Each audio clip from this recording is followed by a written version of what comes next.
In 1974, Tobe Hooper directed the Texas Chainsaw Massacre. To this day, it remains one of the most influential horror films ever made. In 1982, Tobe Hooper directed Poltergeist, which to this day is still one of the most beloved haunted house movies. This has been a sad year for horror fans with the passings of George A. Romero and Tobe Hooper. And just like how I'm reviewing George A. Romero's Day of the Dead on the JMC reviews, I thought I would do a mini reviews on two of Tobe Hooper's most underrated classics. In 1976 or 1977, depending on the source, Tobe Hooper directed Eaten Alive. Eaten Alive is a little-known horror film starring character actor Neville Brand as Judd, the shell-shocked war veteran, psychopathic owner of a rundown motel with an alligator attraction. Judd has a tendency to go nuts and attack and sometimes kill his guests, and when that happens, he solves that dilemma by feeding them to his pet crocodile.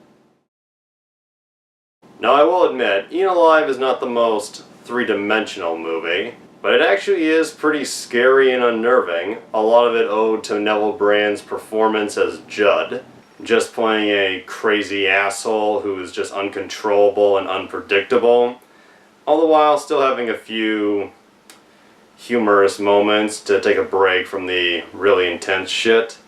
My favorite being a moment where after a guy is eaten alive by the alligator or crocodile. Now I think about it, in the film he keeps referring to it as a croc, but it's a little hard to remember at the moment.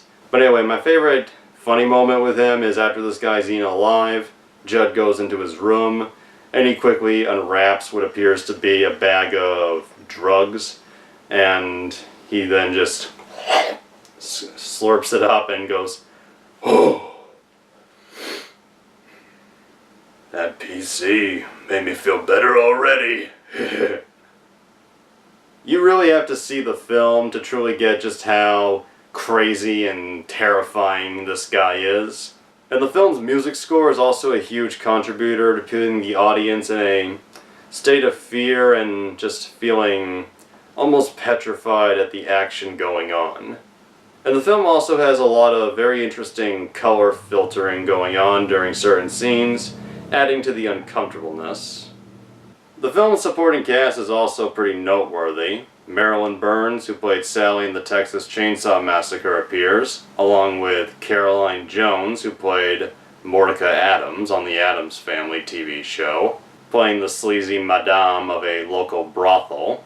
And I guess just because they thought it would give the film a little class, Mel Ferrer appears as a not very fleshed out dying father of one of Judd's victims. And this is the most notable actor in the film. Robert Englund, before he was Freddy Krueger, plays a local sex-crazed maniac who is possibly a rapist named Buck. And he has the most memorable line, which Quentin Tarantino later referenced in Kill Bill Volume 1. "Name's Buck. I'm round to fuck."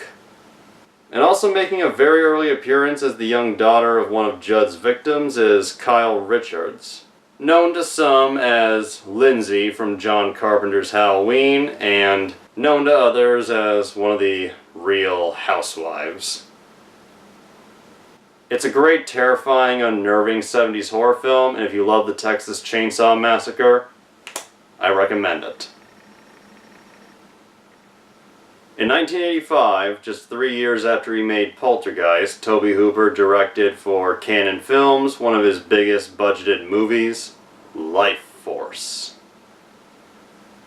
Lifeforce was not a big success when it came out, but it's built a huge cult following over the years, and there are two versions, the theatrical cut, which didn't do well, and the extended director's cut, which is the version I've seen, and if you can find the director's cut, it is a very gripping, suspenseful movie from beginning to end. It's the story of a mysterious spaceship being found in space adrift after Halley's Comet passes by, and an alien from aboard the ship crashes onto Earth, takes the form of a naked, beautiful woman, played by Mathilda May, who is more or less a femme fatale, which is the type of movie character I normally hate, but the film handled it well and managed to have it drive the suspense, and as this alien woman goes around London, she sucks the life force out of pretty much anybody she comes into contact with. And as this is going on, an American astronaut named Colonel Tom Carlson, played by Steve Railsback,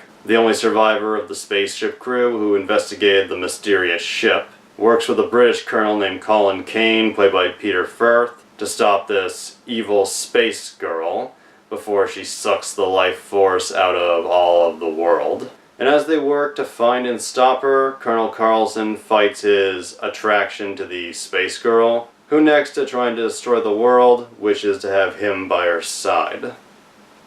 I know on the surface that plot probably sounds ridiculous, and it doesn't help when you find out that the movie is based on a book called The Space Vampires. But the film is very well made, and even though the writing can get a little silly as some 80s horror films can get, it's done in a way where it's easy to go along with, and you really grow to like these two main characters, the two colonels. And Mathilda May's villain presence is just as good as she is beautiful. If you're a horror lover, a sci-fi lover, this film has it all. And also just a little bit of that exploitation we've come to expect and love from a canon film. Lifeforce is an incredibly gripping, fun 80s horror movie. It's got top-notch special effects and a pretty big cast, including a pre-Star Trek The Next Generation Patrick Stewart. And he's not on screen for a long time, but it's always awesome to see Patrick Stewart. Check out Lifeforce, one of Tobe Hooper's most fun films, a great cult classic, and to add to the coolness, was co-written by Dan O'Bannon, one of the co-writers of the original Alien.